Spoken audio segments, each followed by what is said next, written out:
What is the process for getting a 16-year-old a driver's license in Panama? You won't believe what it takes. A few months ago, our oldest turned 16 and he wanted to get his driver's license. We had heard from a friend that it was possible, so we looked online to figure out the steps. As you can see, there are many steps in the process. The website says you need to get the birth certificate and apostille from the country of birth, extra insurance, a drug test, blood type, health check, a letter from the parents taking responsibility if there is an accident, and much, much more.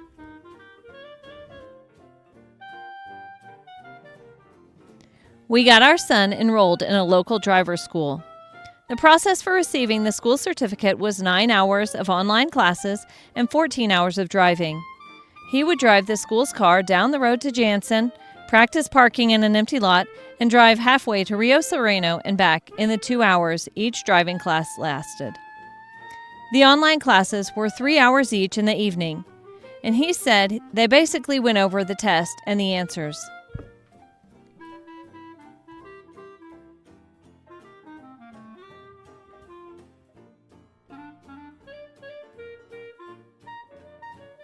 About the same time he was doing driving school, we knew we had to get the birth certificate and apostille from the U.S.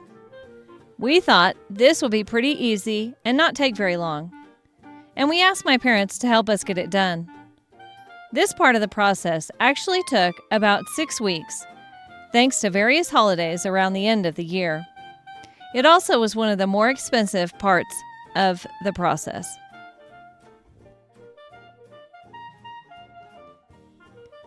He was able to take sample tests online. The test questions are the same on the test in the office, but they have a photo with them. He said, if you want it in English, you have to ask the person in the office. The translation is pretty bad, so you just have to know all the answers. In all, the driving school was completed in a couple of weeks. After receiving his birth certificate and apostille, they had to be translated to Spanish by a local certified translator. Copies of each of his ID cards had to be made so that we could get his blood type taken and have an anti-doping test at a local lab. He also had to have a health and mental check done by a doctor. I won't even tell you how easy it was to get the health check from the doctor. The next big step was to get a fianza from the insurance company. To do this, we had to meet the company's requirements for our insurance policy and submit a request. This took about 2 weeks. During this time, he did a lot of practice driving around the neighborhood and sometimes on back roads around town.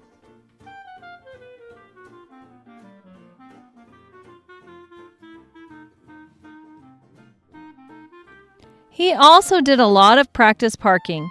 We had heard that the test consists of going into a parking space forward, then going into a parking space backward, and then parallel parking. He borrowed our neighbor's small Jimny to practice and for the test. The size of the parking space was small, 2.5 meters by 5 meters. That's the minimum requirement here in Panama for a parking space.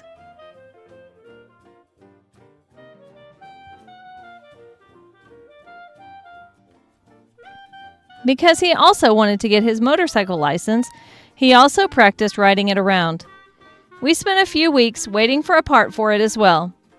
We thought the motorcycle license was a figure 8, so that is what he practiced. We finally thought we were ready and had everything together, so we went online and made an appointment for Monday, January 27th at 10 o'clock. I laid out all the papers, and it looked like they were all there. Driver's school diploma, lab results with negative drug tests and blood type, health certificate, birth certificate and apostille, translation of the birth certificate and apostille, copies of his passport and resident visa, copies of all of mine and Ben's identification cards, and a copy of the fianza from the insurance. We got to Sertresen with our papers for our 10 o'clock appointment and waited in line. When we talked to the lady, she said we were missing the original fianza paper and a mental health check. She said we had missed our appointment and had to come back another day. We left and quickly acquired the missing papers and returned to Sertrison. I begged for him to be able to test that day, and she finally gave in, and we headed to take the motorcycle test first. Due to the size of his motorcycle, he did not pass this, but he easily passed the car part. After hours, Ben even tried to do the motorcycle part, and we learned it wouldn't be possible with his bike. We thought we would leave that day with the car license and return for the motorcycle at a later date, but we also learned that if he wanted to add it later, we would have to resubmit all of the paperwork. And they were keeping some of the originals. Instead, we decided to go back on Wednesday and rent a moped for the motorcycle part of the test. This is where they conduct the driving part of the test for all vehicles. Each vehicle is only allowed to enter into this area one time per day. If you are doing the auto test, you must first parallel park without touching any cones or the rope. You must keep your head facing straight and use your mirrors only. There is a yellow line on the ground that the vehicle must be inside of. After you parallel park, you back into another spot and then get out of it and go forward into it. You can never touch a cone or run over a curb. We saw a guy fail because he hit the curb driving into the test. The guy watches pretty close to make sure that you don't touch the cones or the rope, and then when you're done, he gives you a thumbs up and tells you whether you've passed or not. If you pass, you take your paper inside and take the other tests, the computer, visual, and hearing tests. If you fail, you have to schedule an appointment for another day. You only get one shot at the driving part.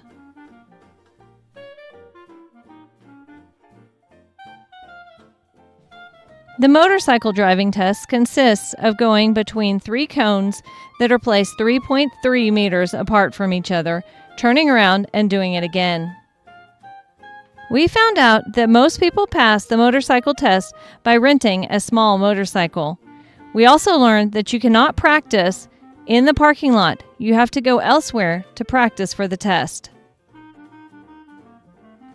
On Wednesday, it was $30 to rent the moped for the test, and it worked. He was able to pass that and the written test inside.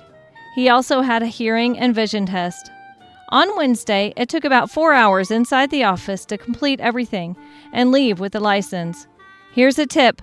Don't schedule an appointment an hour or two before lunch because the workers take a 1-hour lunch break where nothing happens. After getting his license, he happily drove us home from David. The next day, he took his motorcycle out for a spin too. We don't know any other minors who have gotten their license, so he's really happy to have it. Thanks for checking out our video. If you have any questions, leave them in the comments. Also, leave a congratulations to our son for getting his license. It's a huge accomplishment.